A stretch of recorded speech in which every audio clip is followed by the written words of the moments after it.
中國動畫師對戲曲表演的研究始於1956年的《驕傲的將軍》。動畫師主張高度提煉日常動作，而戏曲动作恰恰是把日常动作節奏化、舞蹈化。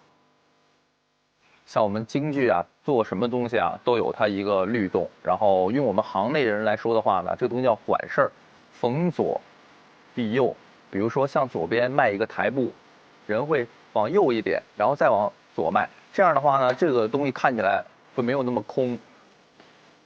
動畫師借鑑的，除了動作的處理方法，還有戲劇表演從容不迫、含蓄穩健的藝術效果。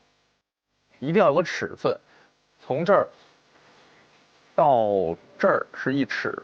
如果說沒有寸勁兒的話，用尺勁兒去量這個線啊。吃，什麼叫寸呢？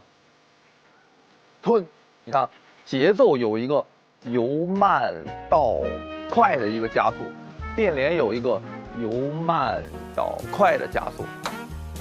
這種美學在上美影動畫裡被廣泛的使用，並在20世紀60年代趨於完善，最終達到了脫形取神的效果。